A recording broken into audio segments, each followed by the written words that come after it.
Hello everyone, আজকে তোমাদের কাছে নিয়ে এসেছি একটা তথ্যসূচি মেকিং টিউটোরিয়াল ভিডিও। বোনটি আমার কাছে এসেছে একটা রেফারেন্স ফটো নিয়ে, বললো দিদি তোমাকে আমার বিয়ের তথ্যসূচি বানিয়ে দিতেই হবে যেভাবেই হোক। আমি প্রথমে না করলেও পরে কিন্তু তার আবদারটা ফেলতে পারিনি। নতুনত্ব কাজ আমার করতে সবসময় ভালো লাগে, তার জন্য তার আবদারটা না ফেলে আমি এই বুকিংটা নিয়ে নিলাম। বোনটি চেয়েছে তার বিয়ের তথ্যসূচিটা আমার হাতেই তৈরি করা হবে।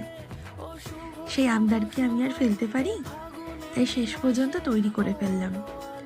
তথ্যসূচিটা কেমন হয়েছে দেখতেই সেটা পুরো ভিডিও কিন্তু নেক্সট আসবে। এই ভিডিওতে তোমরা কিভাবে বানাচ্ছি শুধুমাত্র সেই টিউটোরিয়াল ভিডিওটাই পাবে।